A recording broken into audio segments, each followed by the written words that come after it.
Bien, je crois qu'on m'a donné le top départ. Donc il faut être à l'heure, car dans les soirées, actuellement, il faut vraiment être à l'heure. Et il n'est pas question de vous retarder. Mon rôle tout de suite est de vous dire, au nom de l'espace de réflexion Occitanie, que nous sommes heureux de vous accueillir. Désolé que la troupe soit encore clairsemée, mais vous n'êtes pas seul. Il y a à distance ceux qui se connectent, comme on dit maintenant, en streaming, qui sont déjà 17 avant de commencer, et c'est une troupe qui va sûrement grossir encore comme la vôtre. Cette soirée est organisée en partenariat avec l'Université de Toulouse, Paul Sabatier et les hôpitaux de Toulouse, qui sont présentés en partenaire comme il se doit, au bas de l'affiche, et nous les remercions. Nous vous remercions surtout, vous, d'être là et vous de témoigner ainsi l'intérêt que vous portez à cet événement. C'est un sacré événement parce qu'on le prépare depuis longtemps. Le parcours a été difficile, il y a eu beaucoup de vents contraires et il y avait encore une tempête contraire ces derniers jours. Et malgré cela, nous avons eu affaire à une personne patiente, audacieuse, très compliante, qui garde le sourire sous le masque, et vous le devinez, qui est une personne remarquablement intéressante, brillante et surtout sympathique. Ce n'est pas à moi de le présenter, de présenter la conférence. C'est à Madame Hirsch, Françoise Hirsch, qui est psychologue clinicienne, et donc saura vous présenter la personne, l'auteur de ce que vous avez lu déjà souvent, et du thème de la conférence qui va vous être présenté. Donc, je ne retarde pas davantage le début de cette soirée. Merci Françoise Hirsch d'avoir accepté cette mission. Avec plaisir. Bonsoir à toutes et à tous. Et c'est avec beaucoup de plaisir que nous accueillons ce soir David Le Breton, qui a fait l'effort de nous rejoindre dans un contexte sanitaire quand même assez particulier et qui complique sacrément tous nos déplacements. Je le remercie. David Le Breton est professeur de sociologie à l'Université de Strasbourg. Il est membre de l'Institut universitaire de France, membre de l'Institut des études avancées de l'Université de Strasbourg, et il est l'auteur de plusieurs ouvrages en relation avec le thème de la douleur, dont il donne une lecture sociologique et anthropologique fort intéressante. Je citerai entre autres Tenir, douleur chronique et réinvention de soi, Anthropologie de la douleur, Expérience de la douleur et bien d'autres. Je vais maintenant lui laisser la parole pour son exposé intitulé Expérience de la douleur. Merci Françoise. Je vais enlever mon masque si personne n'y voit une objection. Voilà, je suis un petit peu isolé sur la table, donc je ne pense pas que ça posera de problème. Je vous remercie en tous les cas de votre confiance. Merci donc Françoise de votre présentation. Merci Catherine de votre invitation. Merci Jacques. Merci Élie dont j'ai eu le plaisir de faire la connaissance tout à l'heure. Alors qu'on se connaît depuis déjà bien longtemps. Et merci aussi à chacune et chacun de vous donc d'être venu m'écouter ce soir dans des circonstances un peu particulières évidemment. Donc mon propos est de déconstruire la douleur à travers l'anthropologie. Mon exposé sera une espèce de balade à l'intérieur du continent de la douleur. J'en montrerai la pluralité, l'hétérogénéité aussi des expériences. Mais surtout, la thèse essentielle que je défendrai, c'est que la douleur est toujours filtrée par du sens, par des significations. Et on verra que la souffrance, justement, c'est l'intensité de la douleur telle qu'elle est potentialisée par le sens. Je serai beaucoup plus clair tout à l'heure en vous donnant tout un tas d'exemples, en faisant une sorte de parcours, justement, pour montrer que c'est toujours le sens qui vient potentialiser, qui vient donner naissance à la souffrance. Pour l'anthropologue, évidemment, la douleur est un très bel objet, si on peut dire les choses ainsi, parce que la douleur montre qu'au plus intime de nous-mêmes, nous sommes quand même traversés par le social, le culturel, par nos histoires de vie, etc. C'est pour ça, bien entendu, que l'anthropologie et la sociologie s'y est intéressée, un peu tardivement, j'en dirai peut-être un mot tout à l'heure, mais ça démarre seulement dans les années 50, les études de sociologie de la douleur, aux États-Unis plutôt. En France, ça a été vraiment... pas eu énormément de choses. Une autre idée que je défendrai en permanence, mais qui est au cœur de tout mon travail de toute façon, c'est qu'il n'y a pas de douleur sans souffrance.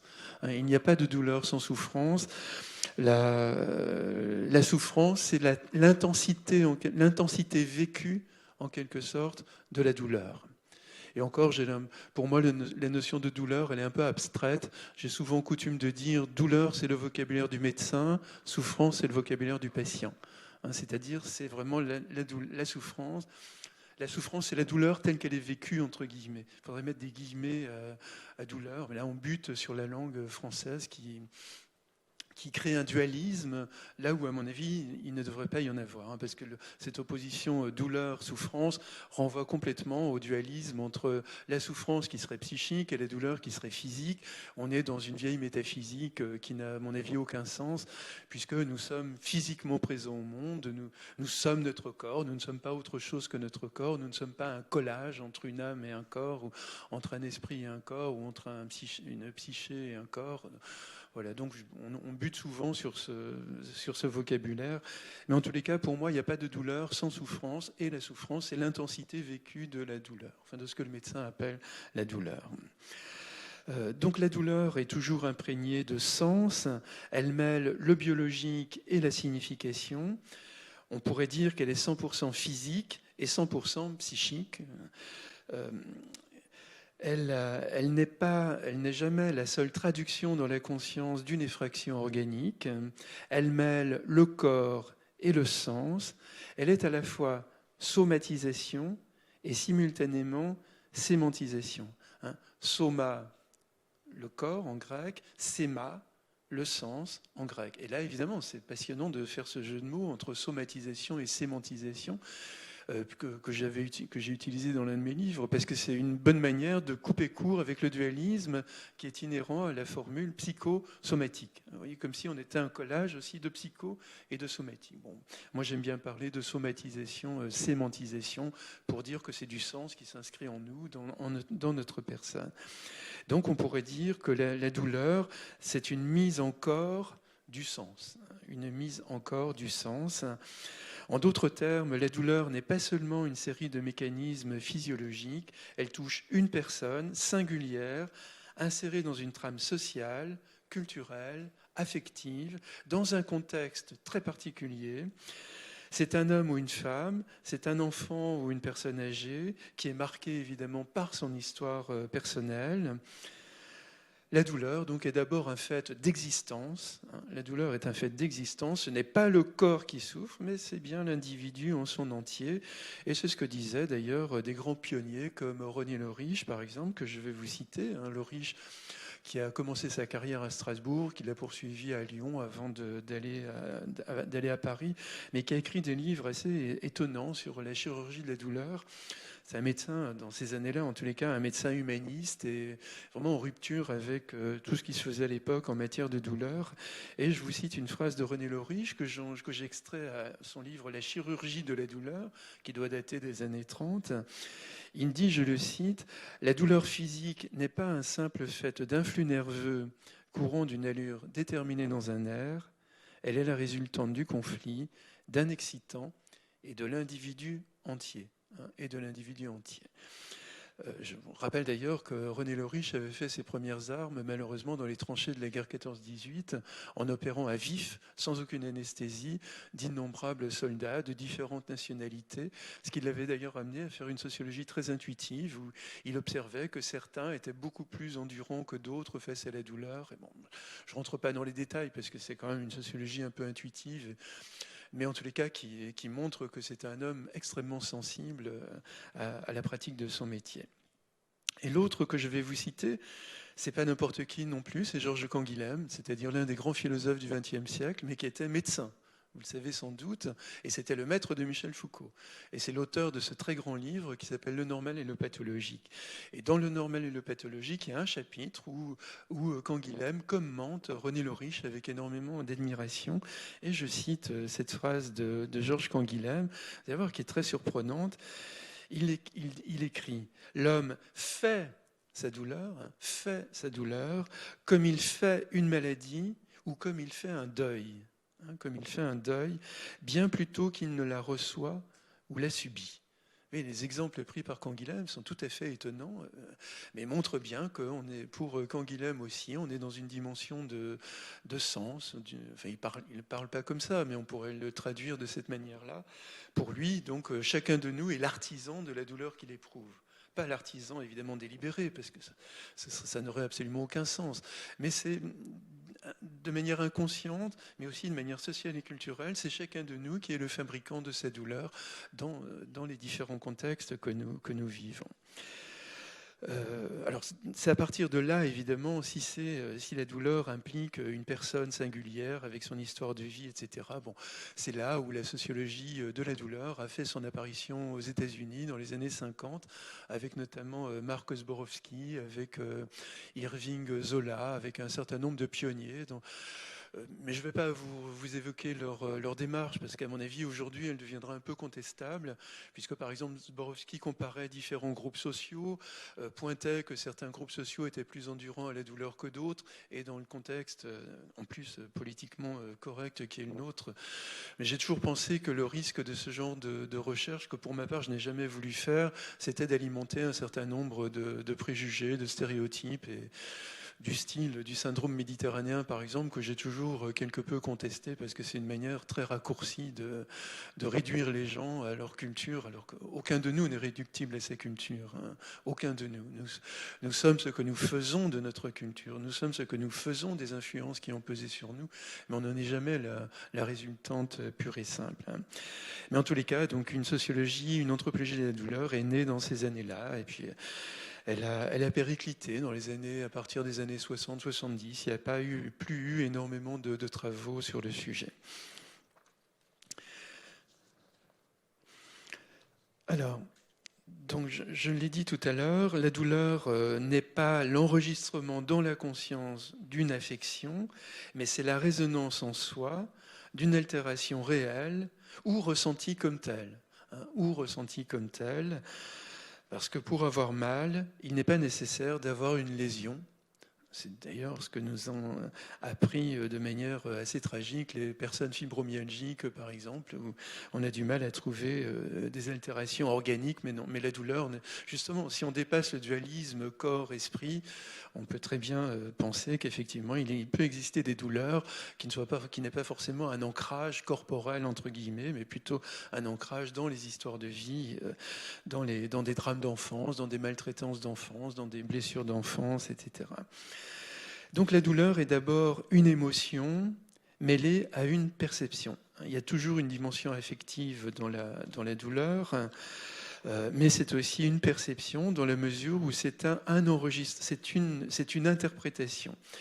La douleur, pour moi, n'est pas une sensation, pour le dire autrement. Elle est déjà une interprétation. Quand on dit « j'ai mal », on interprète des mécanismes, enfin pas des mécanismes, mais des troubles qui sont à l'intérieur de notre corps, et déjà on les intègre dans une dimension du sens.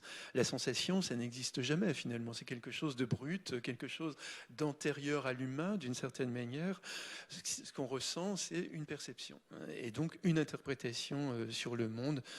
Là, en disant ça, je suis un peu dans l'héritage évidemment de Merleau-Ponty, de la phénoménologie et autres. Voilà. Donc la douleur aussi, et c'est là je vais en arriver à mon refus de cette opposition entre douleur et souffrance, mais plutôt l'idée que la souffrance est la mesure subjective de la douleur. La douleur, quand on la ressent, elle n'est pas cantonnée à un organe ou à une fonction. Elle est aussi toujours morale, toujours. Même si elle touche seulement un fragment du corps, ne serait-ce qu'une dent carriée, elle ne se contente pas d'altérer la relation familière au corps, elle contamine la totalité du rapport au monde. C'est-à-dire quand on se lève le matin avec une terrible rage de dents, eh bien c'est toute notre journée qui est fichue en l'air. Tout ce qu'on se réjouissait de faire dans la journée, on n'a plus du tout envie de le faire. On se morfond en espérant avoir un rendez-vous le plus vite possible avec le dentiste. Vous voyez que la douleur, si elle restait cantonnée dans le corps, elle ne poserait pas trop de problèmes. Le problème, c'est que la douleur jaillit complètement dans la vie personnelle et puis détruit complètement la vie personnelle. Donc il n'y a pas de douleur sans résonance morale, et c'est ça d'ailleurs qu'on appelle la souffrance. Donc le mal de dents n'est pas dans la dent, il est dans la vie, il altère toutes les activités de la personne, même celles qu'elle affectionne. Et on distingue traditionnellement, de manière dualiste, donc la douleur qui serait atteinte de la chair et la souffrance qui serait atteinte de la psyché. Mais cette distinction commode est ambiguë, en ce qu'elle oppose, sans scier, le corps et l'âme comme deux réalités distinctes, faisant ainsi de l'individu le produit d'un collage surréaliste. Mais la douleur, justement, n'écrase pas le corps, elle écrase l'individu. Elle rompt l'évidence de l'écoulement de sa vie. La douleur, en d'autres termes, est toujours contenue dans une souffrance. Elle est d'emblée un pâtir, une agression à supporter. La souffrance, finalement, c'est ce que la personne fait de sa douleur. Ce que la personne fait de sa douleur. Elle englobe ses attitudes, sa résignation, sa combativité, sa résistance, etc. Elle implique donc toutes ses ressources pour tenir le coup devant l'épreuve. Elle n'est jamais le simple prolongement d'une altération organique, mais elle est toujours une activité de sens. Toujours une activité de sens. La souffrance, justement, nomme cet élargissement de l'organe ou de la fonction altérée à toute l'existence. Elle est, on pourrait dire, la souffrance, le degré de pénibilité de la douleur, sa mesure subjective. Cette souffrance, elle est en proportion du sentiment de violence subie. Elle peut être infime ou infinie. Et c'est le parcours que je vais vous proposer tout à l'heure. C'est la dimension proprement humaine, donc du sens, qui est ici en jeu. La souffrance varie selon la signification du ressenti pénible et la part de contrôle que l'individu est susceptible d'exercer sur elle. Ce qui est intolérable dans la douleur, ce n'est pas la douleur, mais la souffrance, c'est-à-dire le degré de violation de soi qu'elle implique. C'est donc cette dimension du sens qui module le ressenti de la douleur. C'est d'ailleurs l'enseignement du livre de Job, que je ne reprendrai pas là, mais qui est tout à fait exemplaire en la matière. La personne donc souffre moins de la douleur que du sens qu'elle revêt pour elle. La souffrance est donc l'incarnation d'une signification particulière au cœur du sujet. C'est pourquoi elle se module selon les circonstances et selon les capacités mobilisées par le sujet pour faire face. Et donc pour illustrer mon propos, je vais vous proposer une sorte de parcours en faisant beaucoup de citations, d'interviews que j'ai pu faire par exemple, ou d'un certain nombre de documents littéraires. On va voir comment la dimension de la souffrance donc, peut flamber complètement dans certains contextes, là où la douleur est subie, comme dans la maladie, comme dans la torture, etc. Mais on verra aussi que dans d'autres circonstances où la douleur est consentie ou choisie, comme dans le sport, comme dans le body art ou dans le tatouage ou dans beaucoup d'autres pratiques, alors ça fait mal, mais c'est vraiment une souffrance a minima, qui n'a rien à voir avec la souffrance intense que vit une personne, par exemple en proie à un cancer ou à une autre pathologie. Mais on verra aussi, paradoxalement, et ça c'est aussi extrêmement présent dans nos sociétés, que la douleur peut être un refuge contre une souffrance de vie. Je pense évidemment aux attaques au corps de nos adolescentes ou adolescents, les scarifications, les incisions, une manière de lutter contre une souffrance, contre l'inceste, contre les maltraitances, contre des abus sexuels, contre un sentiment que la vie échappe complètement. Eh bien, on se fait mal, mais on se fait mal pour avoir moins mal. Ou pour le dire de manière un peu dualiste, pardonnez-moi, on se fait mal à son corps pour avoir moins mal dans sa vie. Et puis on verra aussi, je vous donnerai un exemple, que la souffrance de vie peut anesthésier complètement le ressenti de la douleur. C'est le cas souvent de la clinique des personnes sans abri, par exemple.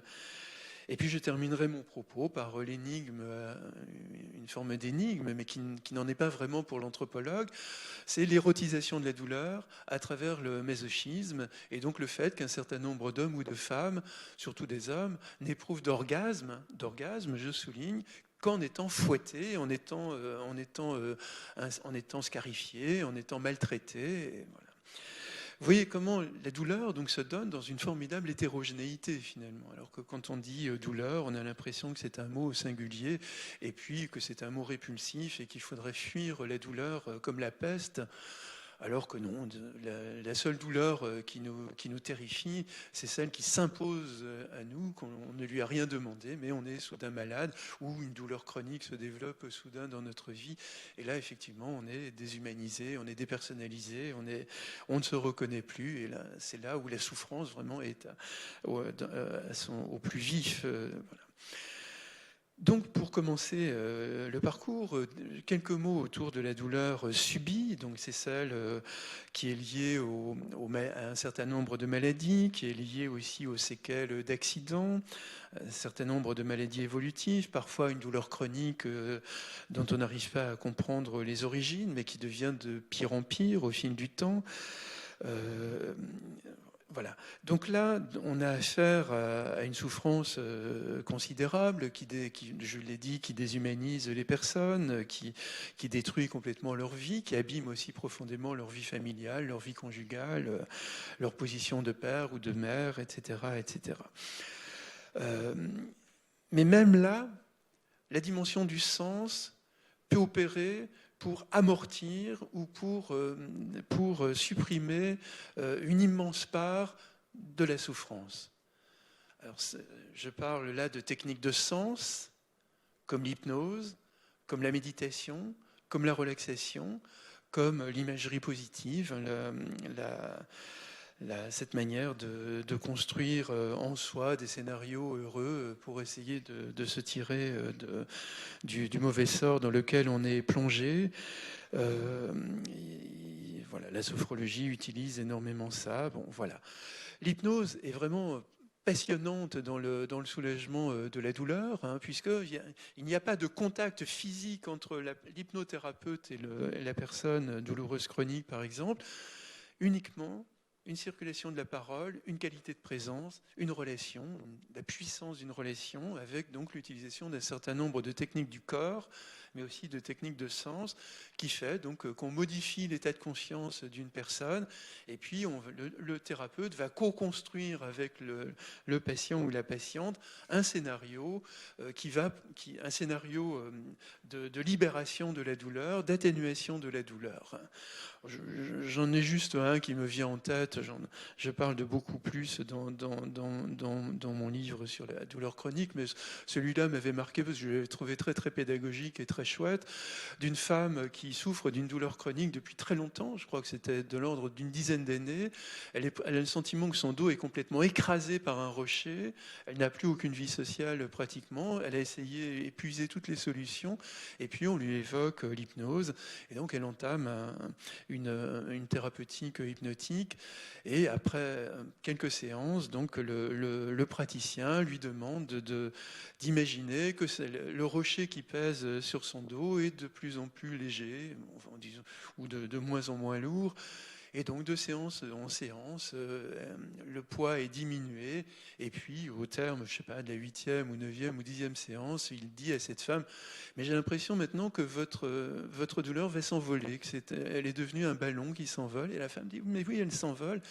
Et voilà. Et elle retrouve une vie complètement normale, utilisant parfois des techniques d'auto-hypnose quand elle sent que la douleur risque de revenir. Mais c'est ça qu'on apprend aussi dans l'hypnose.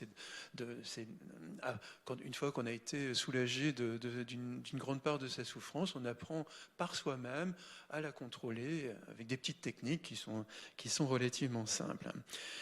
Donc l'hypnose vraiment est une illustration absolument saisissante de la puissance du sens dans le ressenti de la douleur ou dans son soulagement.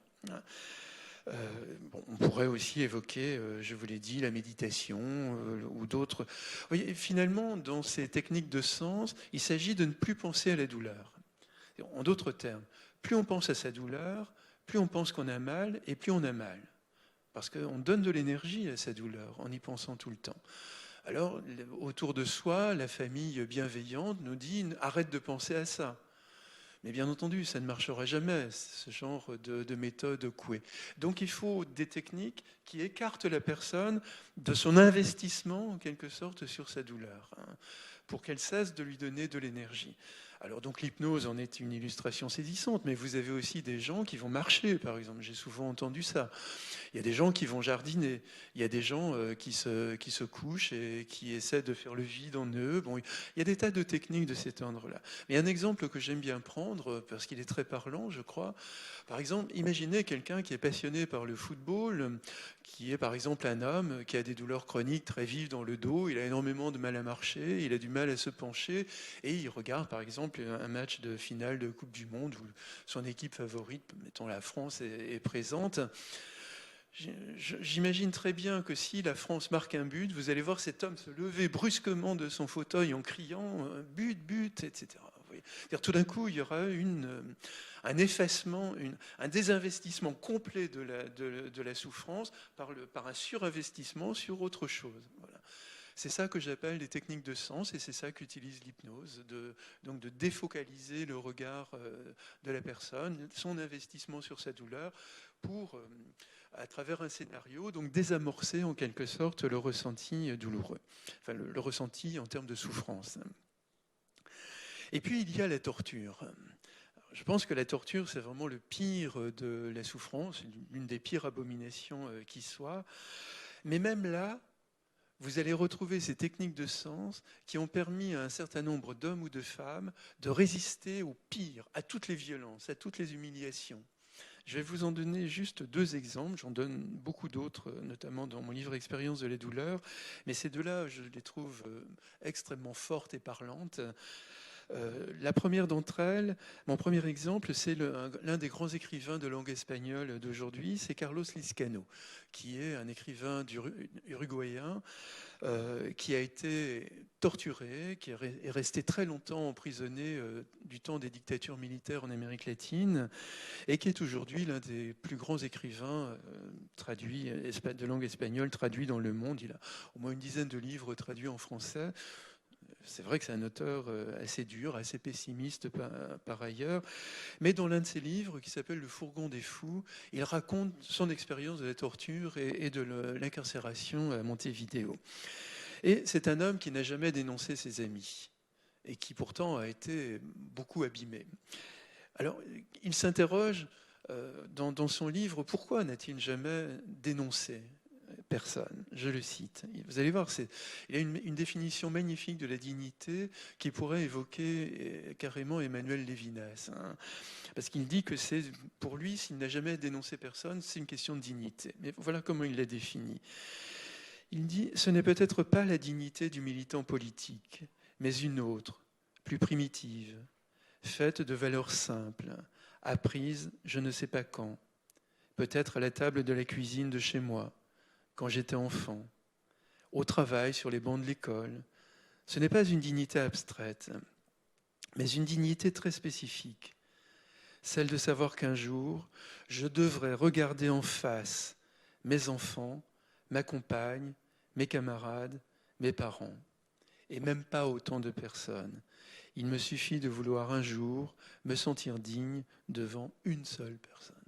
C'est une phrase absolument magnifique.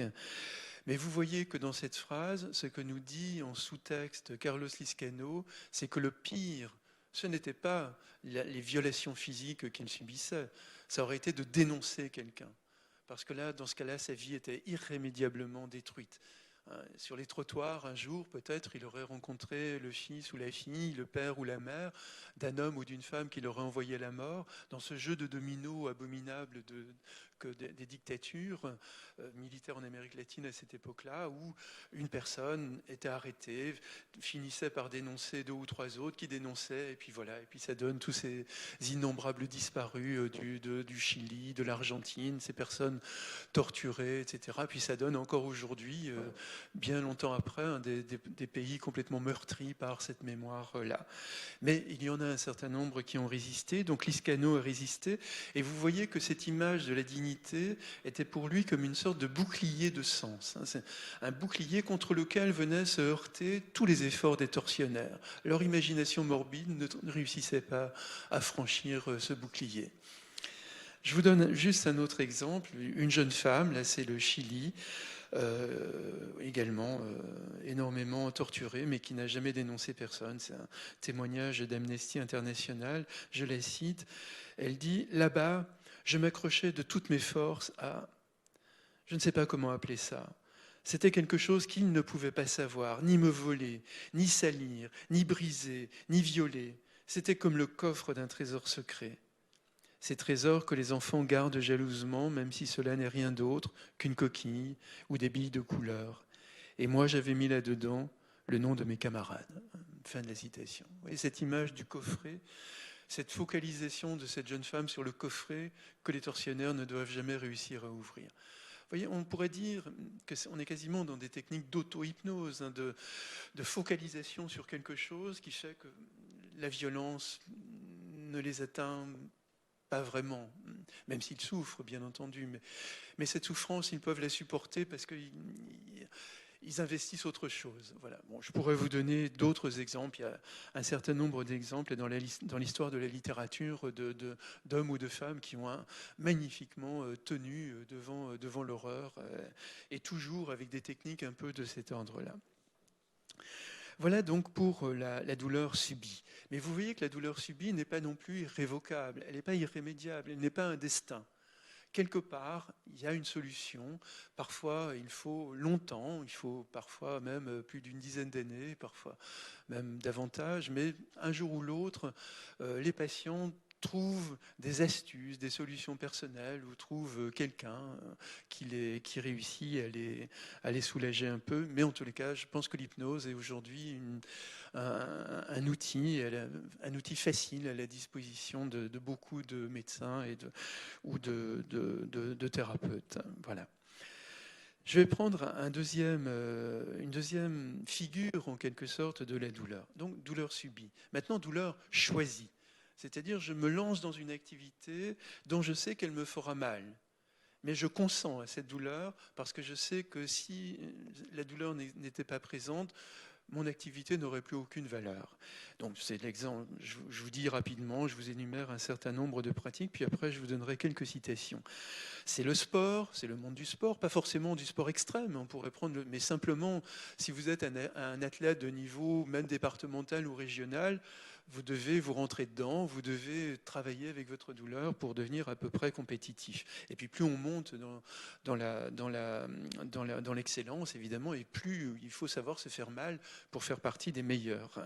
Le sport extrême ou la nouvelle aventure va allant encore plus loin, cherchant délibérément la blessure ou autre.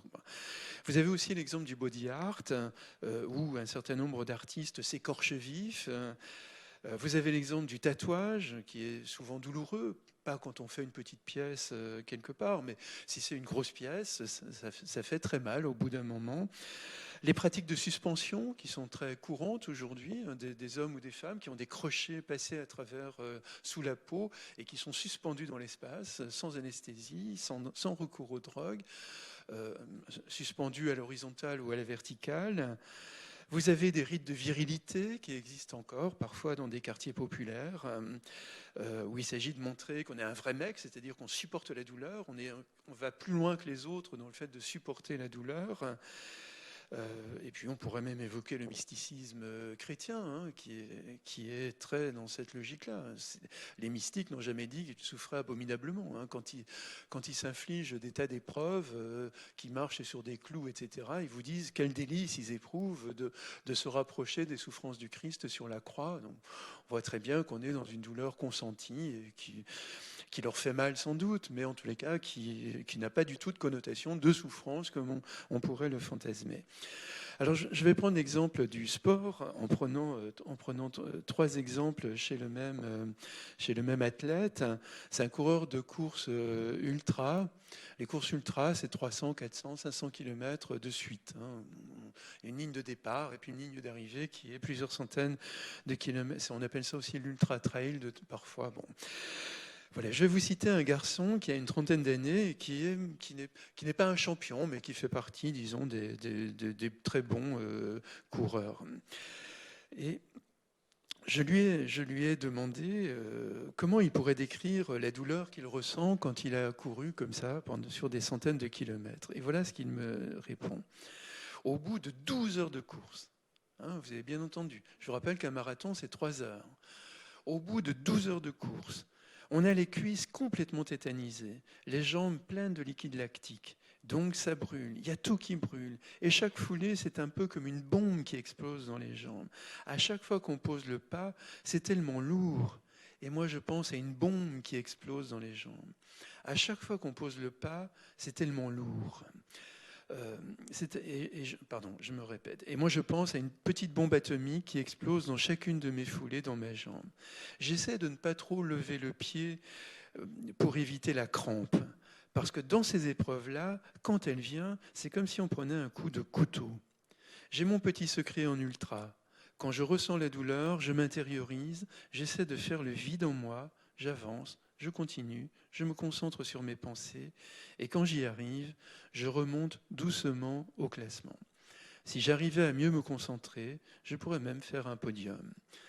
Voilà, pour moi, c'est une phrase, un témoignage assez formidable, parce que d'abord, il nous décrit ce qui pourrait être une souffrance apocalyptique, c'est-à-dire des bombes atomiques qui explosent dans sa jambe, des coups de couteau qu'il prend, etc. Et pensez-vous qu'il va s'en plaindre? Pas du tout.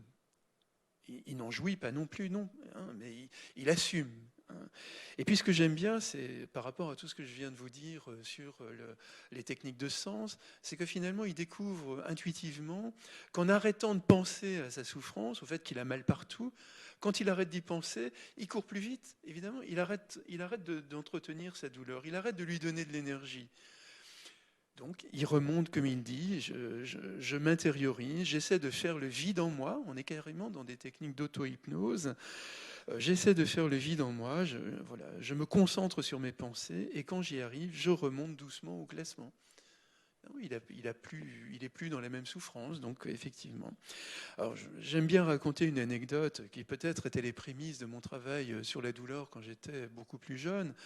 Je devais avoir 14-15 ans. C'était une époque où je faisais beaucoup de cross-country, d'athlétisme, etc. Et je me rappelle d'une fois où j'étais arrivé sur la ligne d'arrivée, vraiment pas très bien dans ma peau. Je me sentais fatigué, mal, etc. Et donc, j'ai très vite trouvé un peu dans les profondeurs du classement. J'avais énormément de mal à courir. Je me demandais ce que je faisais là. J'étais pas très fier de moi. Et puis je voyais le bord de la piste comme une sorte de paradis, quoi. Je me disais, mais pourquoi je continue? Si je m'arrête, ça va être merveilleux. Je vais pouvoir enfin souffler, etc. Et puis en même temps, je me disais, mais c'est trop bête parce que tout à l'heure, on va reprendre le car, on va rentrer dans ma ville, tout le monde va raconter sa course et je vais avoir l'air un peu con de dire, j'ai abandonné. C'est pas très glorieux, quoi. Donc j'ai regardé un arbre qui était à une centaine de mètres devant moi et je me suis dit, je regarde cet arbre, si j'arrive à courir jusque-là, je referai le point. Donc j'ai regardé cet arbre, je suis arrivé. Du coup, comme je ne pensais plus à ma douleur, mais que je pensais à cet arbre-là, et bien voilà. Et comme Nicolas, j'ai commencé à remonter un petit peu le classement. Voilà. Vous voyez, technique de sens, on pourra appeler de façon un peu trop triviale, auto-hypnose, je préfère parler de technique de sens, mais on est un peu dans les mêmes logiques et c'est ce que redécouvre donc Nicolas. Je vous recite Nicolas qui valorise en quelque sorte la douleur inhérente aux courses ultra. Voilà ce qu'il me dit. Sans la douleur, les courses ultra ne seraient pas attractives. Sans douleur, ce serait donné à tout le monde. C'est une phrase passionnante. Sans douleur, ce serait donné à tout le monde. Je veux dire, tu as la fierté de finir, même dans la douleur. Et même à la limite, si je ne ressentais rien, si je ne ressentais aucun problème physique, même si je faisais un temps canon, mais qu'est-ce que j'aurais comme souvenir de cet ultra-là? Rien. C'est nul. Tes meilleurs ultras, tu les fais en surmontant tes difficultés. Donc, vous voyez, là, on est un peu dans un rite de virilité. Évidemment, Nicolas nous dit que sans douleur, ce serait donné à tout le monde. Sous-entendu, il n'est pas tout le monde. Hein, il est dans cette forme d'aristocratie de ceux qui sont capables de se rentrer dedans en profondeur et d'aller au bout. Et puis en même temps, ce qu'il dit là, moi, m'a évoqué immédiatement toute la littérature de l'alpinisme. Les grands textes de la littérature de l'alpinisme, ce sont des hommes, parfois des femmes, qui se battent désespérément, douloureusement contre les sommets. Ils ne vont pas raconter un 8000 qu'ils ont fait comme sur un tapis rouge, sans aucun problème. Ils vont raconter des 8000 qu'ils ont fait en risquant de mourir à tout moment, en ayant mal partout, en se demandant s'ils allaient survivre. Mais il y a une espèce de grandeur, entre guillemets, dans cette manière de prendre sa douleur à bras-le-corps et d'aller au-delà, de ne pas se laisser écraser. Par faire en sorte que la douleur, que la douleur n'aille pas vers une souffrance trop écrasante, parce que dans ce cas-là, on arrête, évidemment. Et puis, dernière citation de Nicolas, et que je trouve passionnante, parce qu'il fait le lien entre douleur subie et douleur choisie. On pourrait imaginer, après avoir, je vous ai raconté sa première description, hein, ces espèces de bombes atomiques qui explosent dans ses jambes, etc. On pourrait se dire, un gars comme Nicolas, vraiment, pour le mettre à terre, il faudrait vraiment des choses absolument abominables. Pas du tout. Hein, il parle d'une sciatique. On pourrait dire une sciatique, c'est vrai que ça fait mal pour le commun des mortels que nous sommes, mais pour un gars comme Nicolas, ça ne devrait pas être grand-chose, parce que manifestement, il ressent beaucoup plus de souffrance quand il court qu'avec une sciatique. Mais voilà ce qu'il dit de sa sciatique. C'est pas pareil une sciatique. Là, je ne peux pas courir. C'est une douleur mécanique, subie, désagréable. Quand je m'aligne sur un ultra, j'ai les muscles qui brûlent, mais c'est moi qui gère ma douleur, c'est ma douleur, je l'ai choisie, je l'ai acceptée, je sais qu'elle va venir. Tandis qu'une blessure comme une sciatique, c'est involontaire, c'est une ennemie, moi je ne lui ai rien demandé. Hein, vous voyez, là aussi, la dimension du sens, ce qui est subi, ce n'est pas ce qui est choisi, et pour Nicolas, ça change radicalement le statut de cette souffrance. Alors, je pourrais vous donner des exemples un peu du même ordre, par exemple dans d'autres sports, ou de toute façon l'entraînement, mais vous le savez bien si vous avez fait du sport un jour, quand on s'entraîne, c'est qu'on essaie de repousser le seuil de la souffrance, pas le seuil de la douleur, mais le seuil de la souffrance, c'est-à-dire le moment où ça devient vraiment insupportable. L'entraîneur nous apprend à avancer d'un cran, et puis voilà, d'entraînement en entraînement, on finit par faire des temps, des chronomètres qu'on n'aurait jamais imaginé faire. Voilà. Donc, et je me rappelle de ce mot que nous disaient souvent les entraîneurs, rentrez-vous dedans, faites-vous mal, si vous ne vous faites pas mal, vous ne ferez jamais rien, etc. etc. Mais ce n'est pas de la souffrance, voyons. On voulait se faire mal. Je pourrais vous donner d'autres exemples de sportifs qui me disaient, quand je rentre de l'entraînement, je rentre complètement épuisé, j'ai mal partout, mais qu'est-ce que je suis content, parce que je sais que dimanche prochain, à la compétition, je pense que je vais faire une bonne performance. Donc il n'y a pas de connotation de souffrance, ça fait mal, évidemment, mais ça reste une douleur, une souffrance à minima. Donc je pourrais prendre des exemples aussi dans le body art. J'ai par exemple beaucoup écrit sur Gina Pan, une grande body artiste italienne. C'est elle qui se maquillait avec des lames de rasoir, par exemple, pour dénoncer la violence faite aux femmes en termes de tyrannie de la beauté. Mais Gina Pan a multiplié des exactions sur elle, un peu de cet ordre-là. Mais quand j'ai beaucoup travaillé sur son œuvre, j'ai lu, je crois, la plupart de ses interviews, et quand on l'interrogeait sur le fait qu'elle devait avoir mal, elle disait non, pas du tout. Quand je fais une performance, je me mets en condition. Je me mets en condition. Et j'arrive, et à ce moment-là, je peux faire n'importe quoi. Voilà. La mise en condition, c'est justement la mise en sens, en quelque sorte, une espèce de préparation intérieure qui permettait à cet artiste donc d'aller assez loin dans les blessures qu'elle pouvait s'infliger. Gina Pan étant un exemple parmi beaucoup d'autres. Le body art, généralement, toutes les artistes ne sont pas comme Orlan, qui est une immense artiste, mais vous savez qu'Orlan refuse absolument les douleurs et utilise la péridurale ou des techniques d'anesthésie pour ne ressentir aucune douleur. La plupart des body artistes revendiquent justement le fait de se faire mal. Mais pas de se faire mal dans le sens de la souffrance, mais d'une souffrance, à mes yeux, à minima. Ça leur fait mal. Le public est absolument sidéré parce qu'il y a l'empathie qui joue, on se met à la place de l'artiste qui se fait mal et on se dit mais si j'étais à sa place, j'aurais abominablement mal. Mais on n'est pas à la place évidemment de Gina Pan ou d'une autre artiste qui elle, s'est préparée longuement pour sa performance. Il faudrait évoquer aussi le tatouage. Bon, je l'ai fait un petit peu tout à l'heure. Les pratiques de suspension. Je vous donne quand même un exemple, un beau souvenir dans ma carrière. Après que j'ai écrit Anthropologie de la douleur, ça remonte à pas mal de temps, mais je me souviens d'avoir eu un débat avec l'un de mes amis qui s'appelle Luca Spira. Luca, qui est un Avignonnais, qui est patron d'une boutique de piercing, mais qui est aussi un artiste extrême, entre guillemets, hein, il se promène à travers le monde entier, où notamment il fait des suspensions ou d'autres choses de cet ordre-là.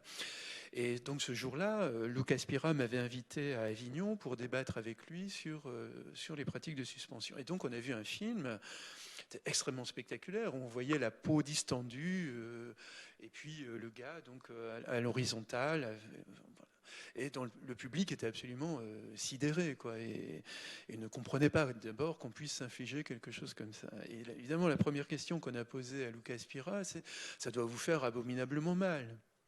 Et Luca Spira, avec un merveilleux sourire, s'est tourné vers moi et a dit « non, c'est exactement ce que David décrit. Je ressens la douleur, mais pas du tout la souffrance. » Voilà. Là, pour moi, c'est un exemple merveilleusement pédagogique aussi de ce que, dans ces pratiques de suspension, nous avons affaire à des hommes ou à des femmes qui utilisent des techniques de sens qui leur permettent de contrôler autour d'eux, si vous voulez, il y a les vagues de la souffrance qui sont là, qui se rapprochent, mais ils réussissent à repousser cette imminence jusqu'au moment où ils font un signe à leurs comparses pour qu'on les descende, parce qu'ils savent très bien qu'au bout d'un moment, ils seraient complètement laminés, évidemment, par la souffrance, du coup. Parce que pour eux, c'est une performance, c'est-à-dire que ça doit s'arrêter à un moment donné, et ils ont leur technique de sens ne peut pas aller au-delà d'un certain point, si vous voulez. Et puis, ne serait-ce que l'asphyxie, de toute façon. Quand ils sont, par exemple, à la verticale, il y a un moment où l'asphyxie commence et ils vont mourir. Donc, il faut savoir s'arrêter aussi. Mais je peux vous garantir qu'ils ne ressentent aucune souffrance, même si ça paraît absolument spectaculaire, même si ça pourrait être ailleurs une technique de torture, évidemment, qui détruirait complètement la personne. Mais eux, ils l'ont choisi. Ils s'y sont préparés, et parfois très longuement. J'avais suivi d'ailleurs à Strasbourg un garçon qui était le patron d'une boutique de piercing et qui avait mis au moins 2 ans avant de faire sa suspension. Il a recouru à un artisan, un charpentier, il voulait un édifice particulier. Ils ont cherché un endroit dans les Vosges qui soit un peu mystique, si vous voulez, un peu qui renvoie à leurs yeux à une forme de spiritualité. Puis ils ont exécuté leur rituel. Et en effet, ça a complètement changé la vie de cet homme que je suivais très particulièrement. Donc les pratiques de suspension, les rites de passage dans les sociétés traditionnelles, il n'y a quasiment aucun rite de passage dans les sociétés traditionnelles où on ne fait pas mal aux initiés. On leur coupe un morceau du doigt, on leur brise des incisives, on les scarifie, on les ampute du lobe de l'oreille ou d'autres points du corps. Bon, il y a une espèce d'inventivité cruelle, entre guillemets. Mais par contre, quand les ethnologues décrivent les rites de passage dans les sociétés traditionnelles, je peux vous dire qu'il n'y en a aucun qui décrit des garçons ou des filles effondrés en larmes. Ils décrivent toujours des hommes, des garçons ou des filles qui sont fiers de vivre, de démontrer à leur communauté qu'ils sont à la hauteur, qu'ils sont bien dignes d'être des Guayaquis, d'être des Sioux, d'être des Apaches et pas des membres, pas des gens amoindris à l'intérieur de leur communauté. D'ailleurs, Durkheim disait que les rites d'initiation étaient une espèce de morale sociale, et en effet, il s'agit de démontrer son excellence à l'ensemble de la communauté. Et la douleur est une épreuve en ce sens. Ces jeunes initiés sont-ils capables de surmonter la douleur? S'ils n'étaient pas capables de surmonter la douleur, ils ne seraient pas dignes d'entrer dans ces communautés, qui sont parfois des communautés pas forcément guerrières, mais en tous les cas qui doivent se défendre, comme par exemple les sociétés amérindiennes au moment du Far West ou autres, où il y avait des rites de passage extrêmement durs. On pourrait parler des rites de virilité. J'aime bien citer un exemple aussi de mon adolescence. Je me rappelle quand j'étais petit au Mans d'un garçon qui éteignait, il fumait, alors qu'on était loin d'imaginer qu'on allait fumer un jour, mais lui il commençait déjà à fumer, et puis il éteignait ses cigarettes dans la paume de sa main, et évidemment avec un public autour de lui. Il nous montrait que c'était un mec et qu'on n'avait pas intérêt à venir le chercher. Ouais, après, j'ai compris aussi qu'il était dans des formes de compensation, parce que c'était un garçon maltraité par son père, et voilà, il prenait sa revanche en quelque sorte dans les cours de récréation ou au lycée, en devenant un petit voyou entre guillemets, un garçon qui avait une réputation de dur, de très dur, mais bon, il l'a payé malheureusement assez cher, évidemment. Voilà, donc là on est dans un contexte de douleur choisie ou de douleur consentie. Maintenant, je vais prendre l'exemple des scarifications, des attaques au corps. C'est un troisième cas de figure. Là, c'est la douleur contre une souffrance de vie qui est liée très souvent aux abus sexuels, qui est liée aussi aux maltraitances familiales, souvent à l'absence du père ou au manque d'amour de la mère. Enfin bon, en tous les cas, ce sont des adolescentes ou plus rarement des garçons qui ont un parcours déjà relativement tragique. Enfin, il y a des blessures qui s'inscrivent déjà en eux. Et donc, il s'agit pour eux, en s'entaillant, de recourir à la douleur contre la souffrance. Donc, de se faire mal pour avoir moins mal, comme je disais tout à l'heure. Je vais vous donner l'exemple de Muriel, qui s'est entaillée quand elle avait 16 ans et que j'ai rencontrée beaucoup plus tard. Elle avait une vingtaine d'années, elle avait arrêté de s'entailler déjà depuis bien longtemps. Mais à l'époque, elle me raconte ce moment très dur où elle est amoureuse d'un garçon dealer, toxicomane, qui manifestement n'était pas un garçon aussi très reluisant dans les relations qu'il avait avec elle, mais en tous les cas, du haut de ses 17 ans, elle était amoureuse de lui, et ce jour-là, elle apprend qu'il est en garde à vue. Et la souffrance à 17 ans, c'est pas du tout la souffrance qu'on éprouve à 25 ou en vieillissant. La souffrance d'un adolescent, c'est un abîme, parce que les adolescents n'ont pas de recul, ne peuvent pas relativiser ce qu'ils ressentent, en se disant plein d'autres gens ont vécu les mêmes choses que moi, etc. etc. Donc Muriel vit cet enfermement de son copain comme une espèce d'atteinte à leur amour, comme le sentiment que jamais elle ne sera heureuse, que le monde est pourri, vraiment, que tout est dégueulasse, etc. Donc elle est dans un immense désespoir. Elle parcourt la ville et puis elle s'assied sur un banc.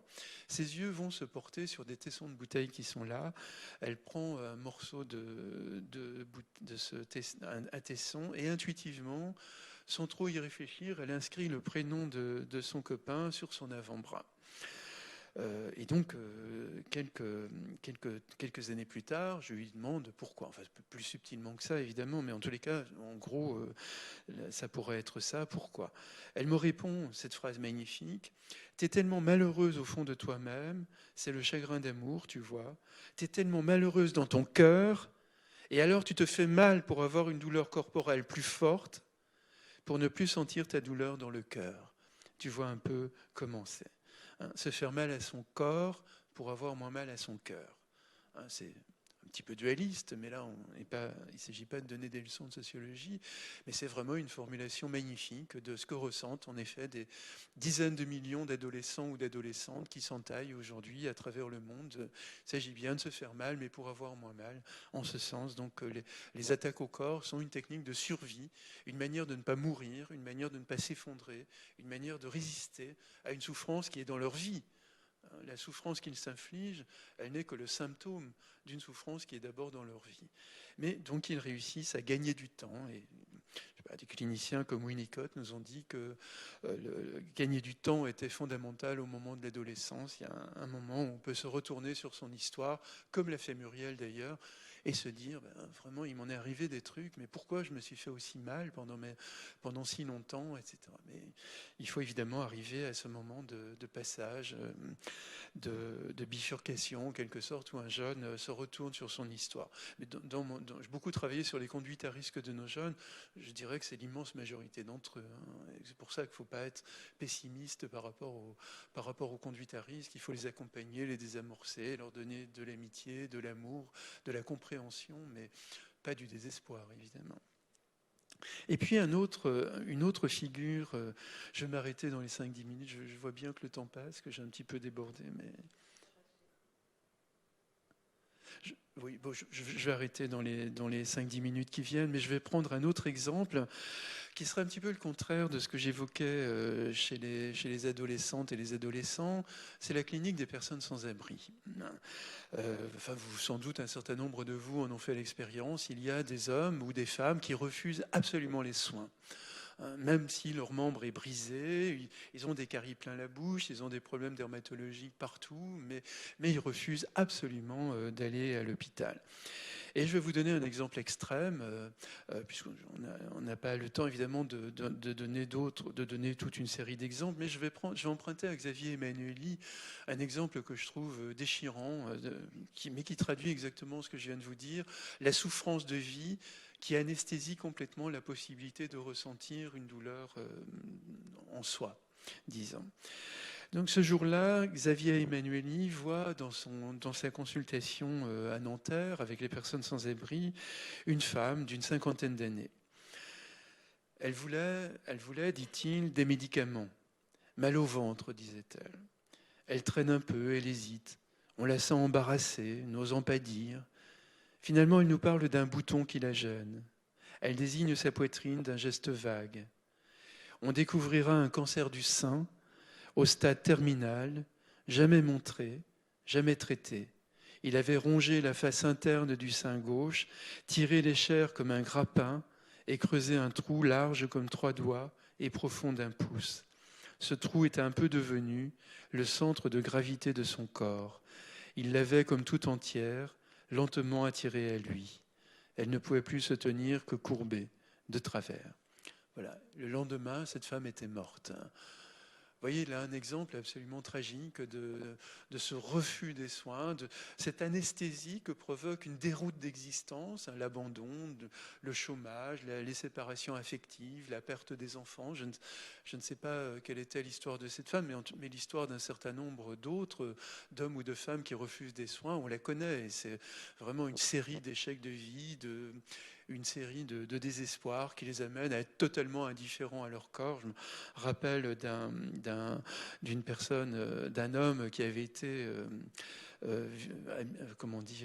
tabassé pendant la nuit par un groupe de jeunes qui passaient par là, sans doute dans un exercice de happy slapping, pour avoir filmé ça, quoi, pour pouvoir le partager. Et le gars avait un membre brisé, je ne sais plus lequel, une jambe, et c'était visible qu'il y avait une fracture vraiment très forte. Et quand le médecin, c'était un médecin urgentiste qui faisait un DEA en sociologie d'ailleurs, avec moi, donc il me raconte qu'il est allé voir cet homme. Il lui dit: mais vous pouvez pas rester comme ça, c'est pas possible. Je vais immédiatement appeler le SAMU, je vais vous accompagner, etc. Et l'homme lui avait dit: laisse tomber, c'est mon corps, c'est pas moi. Un exemple fulgurant de clivage. Je ne suis pas mon corps et je ne veux pas être hospitalisé. Voilà. Donc c'est un autre exemple d'un rapport à la douleur, vous voyez, qui est assez particulier, mais où la dimension du sens joue encore, mais dans un sens, sous une forme d'anesthésie. Et puis, mon dernier exemple, c'est le masochisme, c'est-à-dire l'érotisation de la douleur, mais dans un contexte extrêmement précis, puisqu'il ne faut pas croire... Quand on dit de quelqu'un c'est un maso, pour moi ça n'a pas beaucoup de sens. Le masochisme, c'est vraiment une forme de l'érotisme qui repose sur des scénarios ultra précis, avec des partenaires qui sont consentants les uns les autres. C'est une sorte de rituel en fait. Le masochisme, c'est un rituel où tout est cadré de façon assez spectaculaire. Donc quand on dit de quelqu'un il est masochiste parce qu'il se blesse régulièrement, il n'a pas l'air de trop se plaindre, etc., pour moi ça n'a pas grand-chose à voir. Le masochisme, donc, c'est vraiment une érotisation de la douleur et à travers un scénario précis. Alors, je prendrai juste rapidement un exemple chez Proust, dans Sodome et Gomorrhe. C'est dans les premiers chapitres de Sodome et Gomorrhe. Il y a le baron Charlus qui se fait régulièrement tabasser par une prostituée dans un bordel parisien. Et ce jour-là, il arrive dans son bordel habituel, et puis la tenancière lui dit « Ah, monsieur Charlus, je suis désolé, mais votre, je ne sais plus comment on appelle, votre maîtresse ou la femme avec qui vous travaillez, vous venez, qui vous accompagne, elle n'est pas libre, elle est avec un client, et on connaît ce client-là, ça risque de durer un peu longtemps. » Alors, elle propose au baron Charlus une jeune qui commence. Et le baron Charlus dit « Bon, ben, on va essayer ».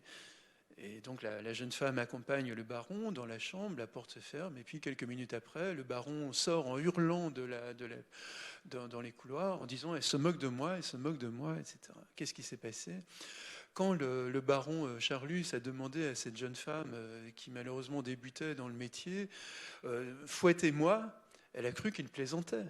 Parce que pour elle, c'était impensable, ce genre de truc, que quelqu'un délibérément se fasse battre. Donc elle a cru qu'il plaisantait, elle a ri, et le baron Charlus a vécu ça comme une humiliation, évidemment. Et c'est clair que si on assiste de loin à une séance masochiste, ou comme quand on en voit par exemple au cinéma, ça paraît un peu ridicule, un peu risible, quand on n'est pas dedans, quand on est un spectateur. Mais par contre, les gens qui sont dedans surinvestissent en quelque sorte le dispositif. Et c'est ça qui va amener cette érotisation de la douleur à un moment donné, qui va provoquer l'orgasme, après qu'ils aient été incisés, scarifiés, battus, enchaînés, etc., etc. Vous voyez, les aventures de la douleur sont donc assez multiples, assez hétérogènes, mais à chaque fois, c'est bien la dimension du sens, la dimension du contexte qui a potentialisé l'expérience vécue par la personne. Voilà, je vous remercie infiniment de votre écoute.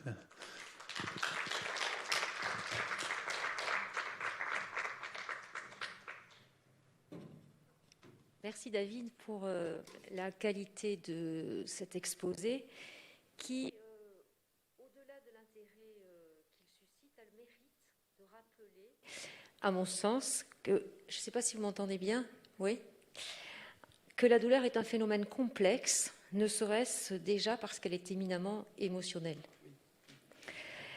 En vous écoutant, vous m'avez renvoyé à ma pratique clinique de psychologue dans un centre d'évaluation et traitement de la douleur, où je suis confrontée quotidiennement avec les patients que je reçois en consultation au caractère subjectif et très singulier de leur douleur.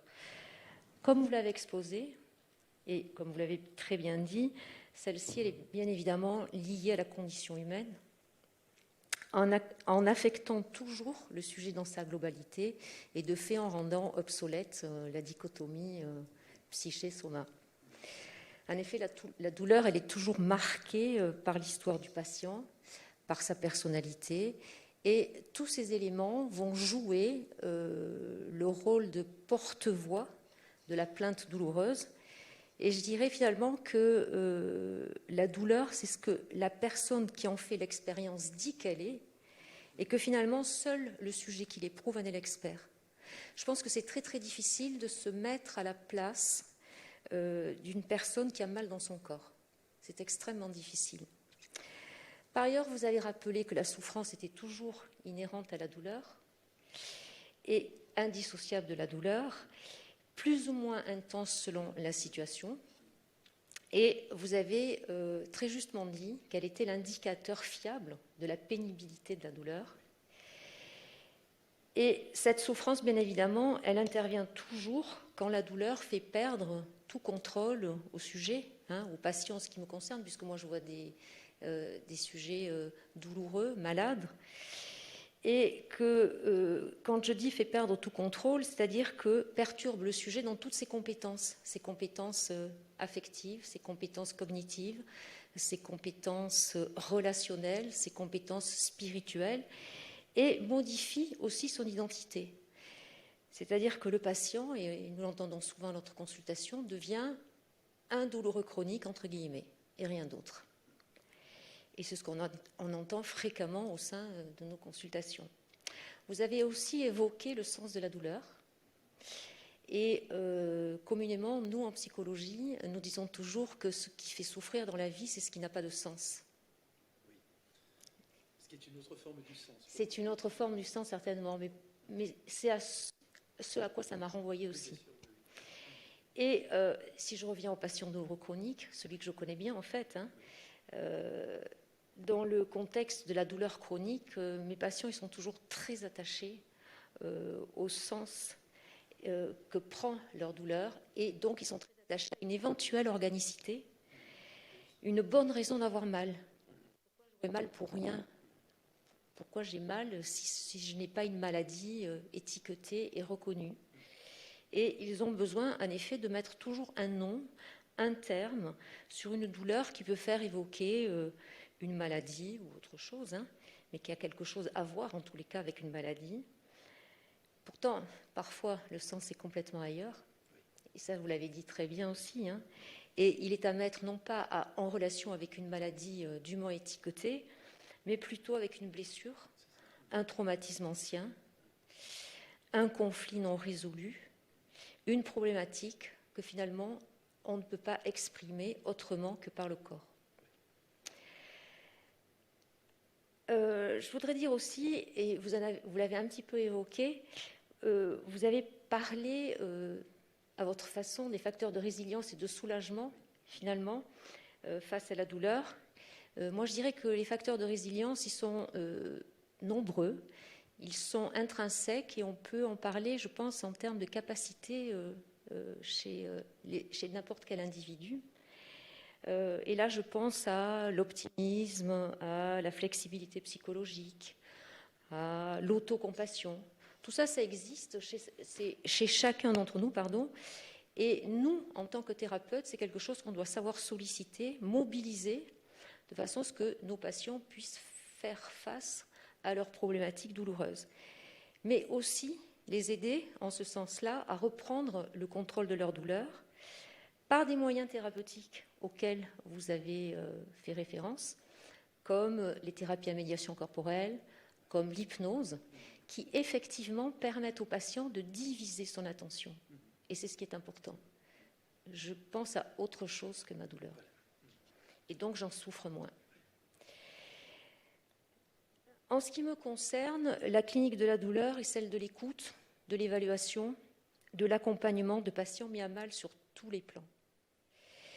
Et dans ce contexte d'écoute, et je finirai mon petit commentaire avec ça, parce que j'ai trouvé cette étude assez extraordinaire, vous en avez peut-être entendu parler, c'est l'étude de Camille Fauchon, qui est chercheuse à l'INSERM en neurosciences à Lyon, et qui a mené une étude extrêmement intéressante, où elle a démontré scientifiquement que l'empathie, c'est pour ça que au préalable, je dis qu'en fait, notre métier est aussi un métier d'écoute et d'accompagnement, que l'empathie était un modulateur de la douleur et qu'une attitude empathique potentiellement pouvait réduire la perception de la douleur. Donc tout ça, elle a essayé de le tester, de le prouver scientifiquement, ce qu'elle a fait. Et en fait, elle a montré que les phrases empathiques destinées à un patient douloureux diminuaient de 12% le ressenti douloureux. En fait, en modifiant, là je la cite, le contexte par une attitude empathique, on modifie la perception douloureuse via le recrutement de réseaux cérébraux de haut niveau.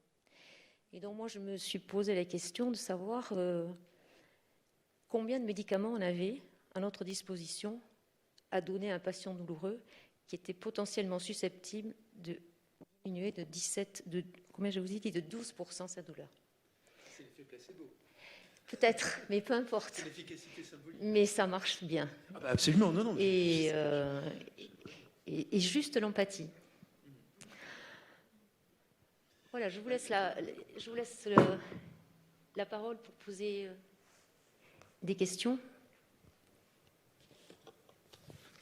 Alors, je vais approcher le micro dans la mesure du possible. Parfois, je vous demanderai peut-être de vous approcher afin de ne pas avoir d'objet partagé.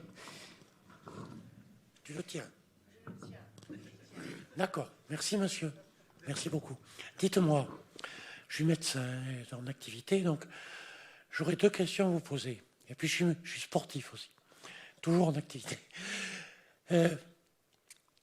Dans le sport, je commence par ça, on dit qu'il faut en baver, qu'il faut en chier, il faut se faire mal, etc. Et après, on ressent, je ressenti, même j'en rêve parfois, un grand bien-être a l'impression que le mur, on peut passer à travers. Et alors, on parle toujours des endorphines. Alors, j'aimerais bien que vous commentiez les endorphines, premièrement. Deuxièmement, en tant que médecin, j'ai affaire à des gens qui ont mal, et je leur dis toujours, mais il ne faut pas souffrir. Souffrir, on n'est plus gai, on ne dort plus, on ne mange plus, on est désagréable. Et alors, on a des médicaments. On a des médicaments contre la douleur. Et alors, est-ce que vous pourriez un petit peu hiérarchiser les douleurs qui sont facilement accessibles, je dirais, à toute la gamme des antalgiques, comme du paracétamol jusqu'au morphinique, et des douleurs contre lesquelles je me casse les dents parce que je n'y arrive pas. Voilà les deux questions. Oui, ok. Bien, écoutez, je vous remercie.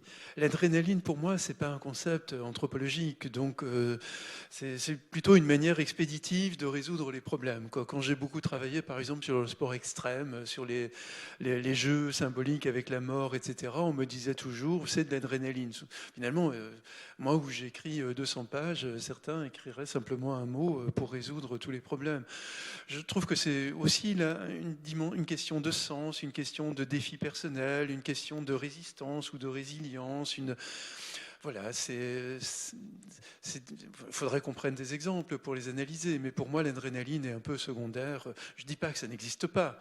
Je veux dire que dans mon paradigme de pensée, je peux simplement, je comprends déjà suffisamment en interrogeant la personne, en comprenant sa performance par rapport à son histoire de vie.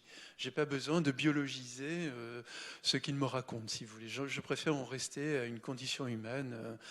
Pour moi, l'anthropologie a suffisamment d'outils pour comprendre ce genre de comportement. Par contre, je ne suis pas hostile à ce qu'un neuroscientifique nous dise. C'est une question. Il y a, je sais pas, la projection de certaines hormones à ce moment-là, etc. Mais bon.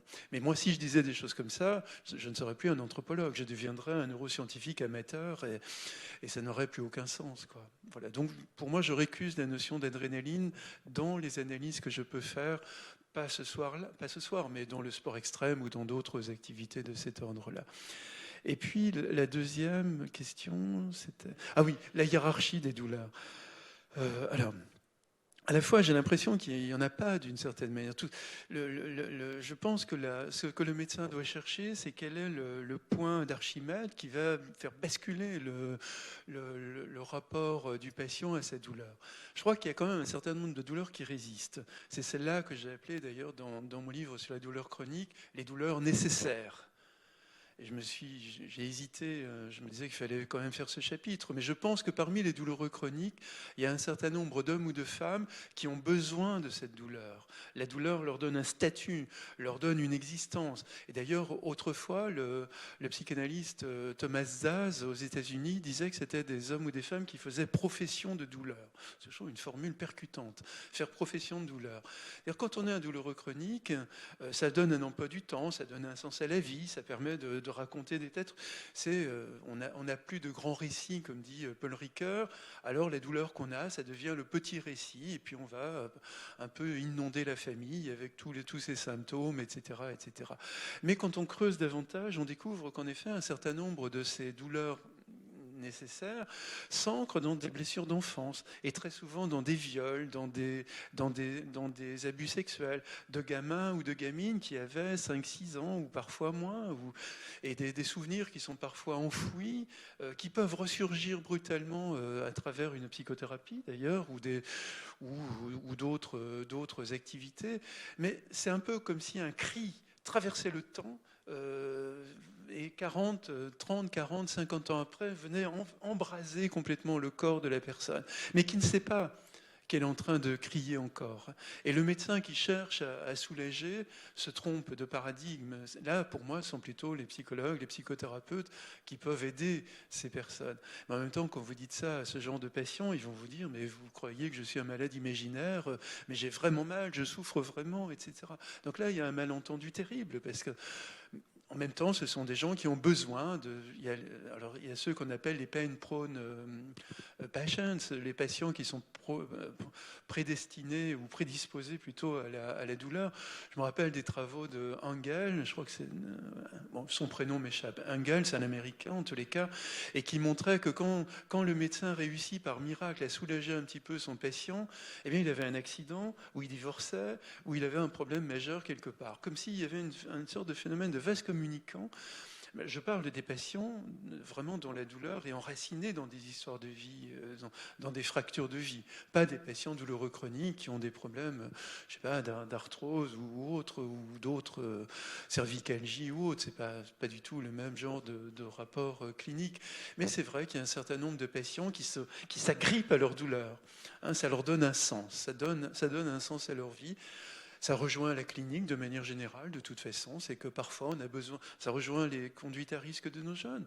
Peut-être à un certain moment, on a besoin les uns et les autres de se faire mal, on a besoin d'être en échec, on a besoin de souffrir pour pouvoir continuer à vivre. C'est le prix à payer, mais je crois que c'est ça que Freud nous a appris, c'est que nous étions des personnes, des êtres humains ambivalents, partagés, et il y a une part inconsciente qui nous échappe, et parfois donc on paye le pire pour pouvoir continuer à vivre.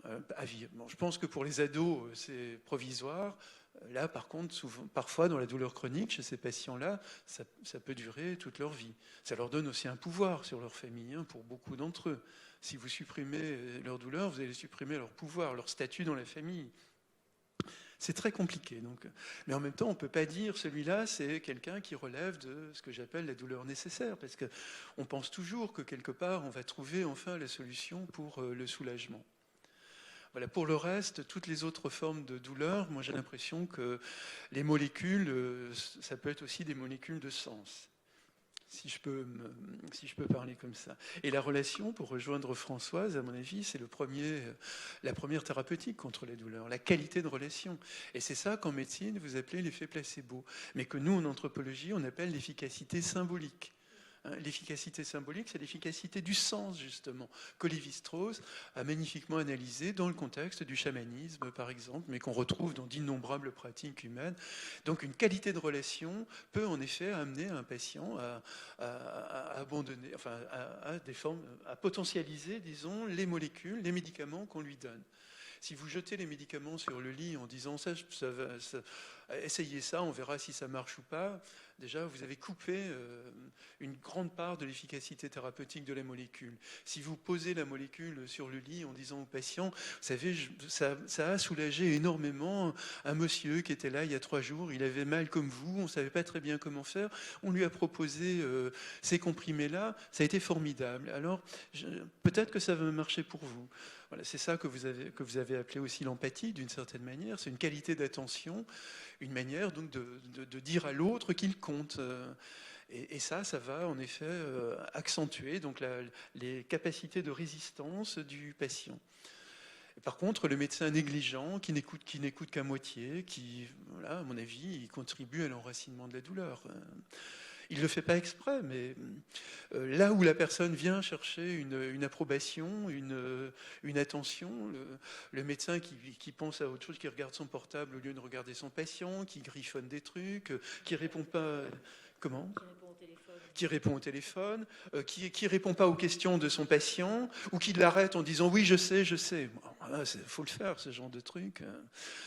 Là, pour moi, ça fait que les patients vont sortir en colère et puis ils vont souvent d'ailleurs pas revenir quand ce sont des spécialistes. En tous les cas, des gens du privé, généralement, ils ne retournent plus parce qu'ils s'en foutent complètement et il a encaissé une chèque, mais il n'a pas du tout fait attention à nous. Bon, voilà. Donc, pour moi, la première thérapeutique, c'est vraiment la qualité de relation. C'est l'engagement du thérapeute envers ses patients, qui va potentialiser les molécules qu'il va donner, ou simplement les molécules de sens dont je parlais tout à l'heure. Ça peut être un hypnothérapeute aussi. Parce que si l'hypnothérapeute fonctionne un peu pareil en répondant au téléphone en plein milieu de la séance, ça ne marchera pas mieux, quoi. Il faut absolument qu'on sente devant soi des hommes ou des femmes engagés dans leur métier et qui veulent soulager leurs patients, parce qu'ils sont concernés par son histoire, par sa souffrance. Ils ne supportent pas que le patient ait mal comme ça, donc ils essaient de trouver des solutions. Enfin, voilà. Est-ce que quelqu'un demande le micro pour faire un commentaire, poser une question ? Pas pour le moment. Est-ce que donc je peux essayer de dire quelque chose qui me vient en tête en vous écoutant ? Je n'avais jamais entendu, en parlant, en lisant, en essayant de considérer ou de comprendre la question de la douleur, Je n'avais jamais entendu un arrière-plan, aussi bien que cette fois-ci, la question de l'altérité, de la relation à l'autre. Cet autre qui, à l'extrême, en bien, apporte son empathie. Cet autre qui n'exerce pas du tout dans l'autre sens. C'est la patiente d'Emmanueli, qui n'a rien dit, chez qu'on voit qu'à la fin, dans l'isolement le plus terrible, avait ce problème-là. Donc on dirait qu'il y a tout un curseur qui se promène entre le rien de relations humaines et le tout, ce qu'on peut attendre. Comme si la douleur, finalement, était certes recherche de sens, mais recherche beaucoup de communication avec l'autre et posait comme jamais la question de l'altérité, de la relation à l'autre. Peut-être que j'ai envie de voir ça et que c'est pour ça que je le dis, mais n'empêche que, à travers tous vos exemples, on a entendu ça, quoi. C'est la relation à l'autre. Quand le torturé ne dit rien parce qu'il veut rester digne pour ses autres, cette douleur de la torture n'est rien. Donc il y a toujours cette relation à l'autre. Alors qu'est-ce qui se passe quand on est perdu sur son île comme Robinson et qu'il n'y a pas vendredi, qu'il n'y a personne pour le dire? Je ne dis pas rien pour le dire. Il y a de la douleur, il y a de quoi dire. Qu'est-ce qui se passe? Est-ce que ce n'est pas justement parce qu'il y a un autre à qui le dire, à qui le signifier, à qui dire, dans une mise en scène très originale, comme une scarification, comme n'importe quel extrême, on dirait qu'il y a là des figures de mise en scène de l'expression de la douleur. Voilà, je peux difficilement vous répondre, mais je connais bien le Vendredi ou les Limbes du Pacifique de Michel Tournier, parce que je l'ai beaucoup commenté, parce que c'est un livre magnifique sur la dimension, la dimension sensorielle, hein, mais aussi la fabrique du corps, d'une certaine manière, parce que je suis en train de terminer un livre sur l'anthropologie du sourire, et il y a ce moment absolument magnifique chez Michel Tournier, où Robinson, il n'a pas encore rencontré Vendredi, mais Robinson découvre qu'il ne sait plus sourire. Et à ce moment-là, il y a une méditation merveilleuse de Michel Tournier qui dit, en effet, on sourit parce qu'on est en présence des autres. Mais quand les autres ont disparu depuis longtemps, le sourire, finalement, finit par s'effacer du visage. Et plein d'autres sensations de Robinson, sous la plume de Michel Tournier, sont de cet ordre-là. Hein, une sorte de démoncitation. Oh, pardonnez-moi, je suis fatigué. Le sens s'efface en tous les cas, et donc il réinvente. D'ailleurs, les fameux bains de boue, vous vous rappelez ça, il se plonge dans la boue, il revient à une sorte d'univers des origines à un moment donné dans le livre. Voilà, je vous réponds un peu par métaphore, parce que Tournier n'a pas évidemment abordé la question de la douleur, mais je me demande comment ça se passerait, effectivement, un homme qui n'aurait pas...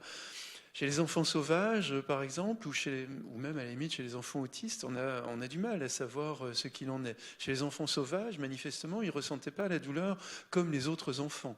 Je parle d'enfants sauvages, donc des enfants élevés parfois avec par des animaux. C'est rare, mais c'est arrivé un certain nombre de fois, et ça a été avéré et décrit, étudié par des psychologues et des médecins.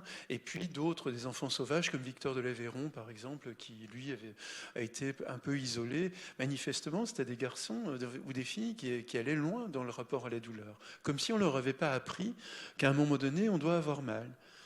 Et effectivement, qu'est-ce qu'on apprend à un enfant dans les premières années de sa vie? On lui apprend à se protéger, pour ne pas qu'il ait mal. Et quand il tombe et qu'il s'écorche le genou, on se précipite vers lui pour le consoler, etc. C'est-à-dire, on lui dit, le sous-texte de ça, c'est normalement tu as mal, mais comme tu as mal, on va te donner beaucoup d'amour. Voilà, donc, en fait, dans la question que vous posiez, il y a l'idée de la douleur comme langage aussi. Hein, voilà. C'est un langage, voilà. Mais la douleur est toujours, en effet, quelque part un langage. Une communication. Elle est polysémique d'une certaine manière. Elle est un moyen de communiquer. Elle n'est pas que ça, évidemment, parce qu'en même temps, il y a la communication du sujet avec sa propre histoire. Par exemple, s'agissant des patients dont la douleur est nécessaire, mais ils ne savent pas, ou ils ont oublié qu'un jour, ils ont vécu quelque chose de terrible dans leur vie, et que c'est à cause de ça qu'ils continuent à souffrir. Mais il y a un langage dans cette douleur, il y a du sens qui s'exprime. Et puis, il faut trouver un jour ou l'autre quelqu'un qui vous écoute, quelqu'un qui vous comprenne, quelqu'un qui vous ouvre le chemin. Voilà, et malheureusement, c'est pas toujours facile de trouver ça, ce que Boris Cyrulnik appelle des tuteurs de résilience, mais je pense que parfois c'est plus simple, que c'est simplement un sourire, c'est une parole, c'est une reconnaissance, ça n'a pas besoin d'être quelque chose de grandiose, quoi. C'est pas forcément ni même une relation psychothérapeutique, c'est que soudain on sait qu'on est compris par quelqu'un. Et que ça justifie tout. Voilà. Je crois qu'on est nombreux à avoir vécu des moments comme ça quand on était petit, avec des instituteurs. On en a un petit peu parlé justement après le meurtre de ces derniers jours. Que parfois des enseignants, en nous écoutant, en nous disant quelque chose, nous ont ouvert le monde. Voilà, il faut rencontrer, quand on est douloureux chronique, il faut rencontrer la personne qui va vous ouvrir le chemin. Qui peut être un médecin, un psychothérapeute, mais ça peut être aussi quelqu'un d'autre dans la vie quotidienne, ou ça peut être un chaman pour d'autres qui font des grands voyages parce qu'ils sont à bout de souffle et cherchent un réconfort ailleurs en franchissant l'Atlantique ou autre. Merci. D'autres réactions? Dans la salle, si. Une question.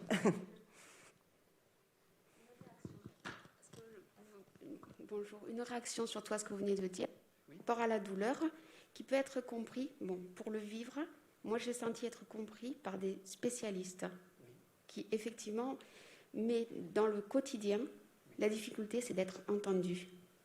Parce que comprendre la douleur, un médecin a su bien me l'expliquer, que j'étais la seule et que lui, il était là, il en prenait conscience. Mais dans le quotidien, dans la vie sociale, eh bien, ce qui manque, c'est d'être entendu dans sa douleur. Et mon cri haut et fort, c'est de dire oui, mais ça fait partie des handicaps invisibles. Et que il y a beaucoup d'espace dans la société où on ne veut pas le voir, ça. On ne veut pas le reconnaître. Et là, c'est dur de se faire une place. Oui, comme j'ai souvent dit, la douleur ne se prouve pas, elle s'éprouve. Il n'y a pas de trace. La douleur n'est pas du sang qui s'écoule ou une blessure qu'on peut repérer. Elle est absolument invisible, comme vous l'avez dit. Donc elle pose le problème de sa reconnaissance par les autres autour de soi, à l'intérieur même du lien social. Et elle provoque parfois des stigmatisations. Beaucoup de gens n'arrivent pas à croire que vous ayez aussi mal que vous le ressentez, parce qu'effectivement, ça ne se lit pas sur un visage, quoi. Enfin, on peut lire la tristesse ou l'épuisement sur un visage, mais on va pas voir la trace, quelque chose de tangible, une preuve entre guillemets que vous avez mal. Voilà. Et parfois même, dans le cas de la douleur chronique, ce qui est bouleversant d'ailleurs, c'est qu'un certain nombre de patients qui traînent pendant des années avant qu'on fasse un diagnostic, justement, sont l'objet de la suspicion de leur entourage ou de leur contexte professionnel. Et j'ai souvent entendu des patients qui entendaient enfin un diagnostic et qui disaient paradoxalement « je suis soulagé, j'ai quelque chose ». C'est terrible de dire des choses comme ça. C'est comme s'il fallait une légitimité à conférer par la médecine à travers un diagnostic. Oui. Très différent. Alors que de l'entendre, c'est beaucoup plus difficile de trouver des partenaires. Oui, tout à fait. Et c'est vrai que c'est compliqué, ça. Surtout quand ça reste invisible. Mais bon. Oui.